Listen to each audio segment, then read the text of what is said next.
Coach, appreciate you joining us today. Some housekeeping items. Can you update us on Graham Glasgow and Bradley Chubb? And your expectation. I know it's early in the week. And also, have you now looked at Derrick Henry and kind of the challenge you guys are going to face in that back? Well, Glasgow and Chubb will do some work today. We'll see where they're at, and we'll go from there. But I feel like they'll be fine as the week goes on, but it's still a fluid situation. Henry is obviously one of the best backs in the league. Had a fantastic season last year. Really excelled in their last half of the season and in the playoffs. And he's a big, powerful back. They're committed to him. He breaks tackles, and then most importantly, their passing game on the early downs revolves off of that with their boot game, their play pass game. And their quarterback had the highest quarterback rating last year in the league. They've high yards per catch and per pass, and all that is built off of their run game. How do you prepare I know you made the philosophical decision to not go live.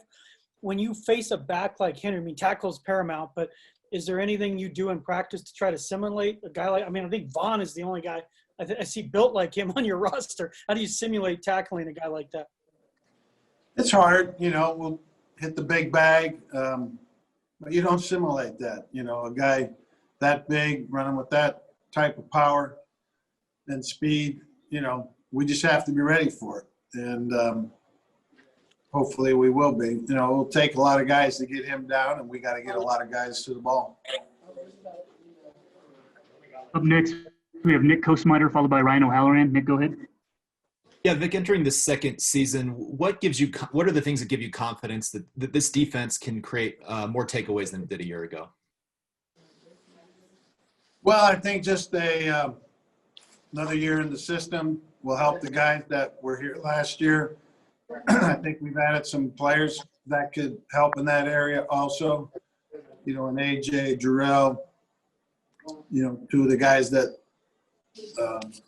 I think about. Getting Bradley returning to the lineup will help. We didn't have him most of last year. So I think it's a combination of that. And if we can get in the lead more, in the second half of games, that will help also. Ryan O'Halloran, go ahead.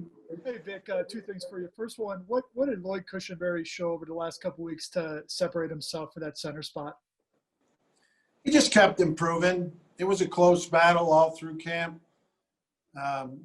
We just think that he's ready for it, and he'll keep improving and learn by playing.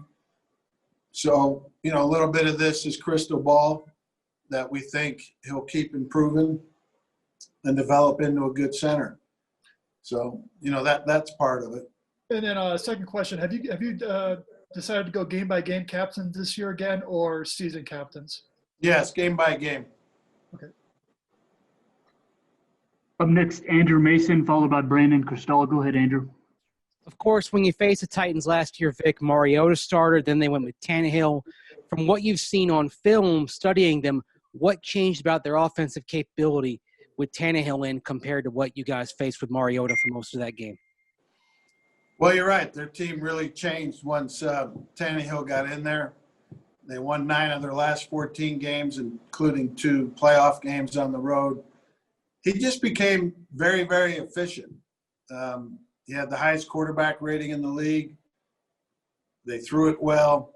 Obviously, their offense was built around the running game, and the quarterback took great use of that. He's a good boot player. In the passing game, he's good in the play pass game, and really good scrambler. And I just think he is the guy that once he got in there, their offense really took shape. And then Cristal, go ahead. Then we'll have Eric Goodman next. Coach, a couple quick ones about injuries. Mark Barron and KJ Hamler. Can you give us any update on those two? Yeah, KJ's going to try and do a little bit today. Not so with Mark. So we'll see how he's doing later in the week, as we go through each practice. But both of them, I know we don't have a report yet, but they're highly questionable. And then with Jarrell Casey, he said he thought he might spend a little extra time with you and your staff this week, picking his brain and him sharing some of the state secrets there. Has that happened, or do you expect that to happen a little bit? Yeah, we'll probably do a little bit of that, but I think it's pretty much overrated what you get from those. I think if you have the other team's quarterback here from a couple of years, they might be able to tell you a good bit about an offense. But we'll talk to Jarrell. He's a very smart player, so his insight could be possible to help us. Got Eric Goodman next, followed by Zach Stevens. Go ahead, Eric. Vic, I know you like to cook pasta a lot, so I'm going to use an analogy. When you cook pasta and you make a sauce, you want to taste it as often as you can before you put it on the plate. With a lack of practices, no preseason games, how good do you feel about putting your product on the plate on Monday, having not had a chance to taste it as much as you would like? Well, obviously, we all wish we had more time, had some preseason games, but sometimes you got to be a short order cook, and that's what we got to be here, and maybe do a little Chef Boyardee instead of the homemade stuff. But we'll be ready to go. I feel good about what we'll put out there, and hopefully it passes. Thank you. Zach Stevens, go ahead. Hey, Coach, who's going to be your third cornerback this week, and why'd you decide? We haven't decided that yet. How long in the week do you want to wait until making that decision? We have 2 extra days this week, so hopefully by Thursday or Friday.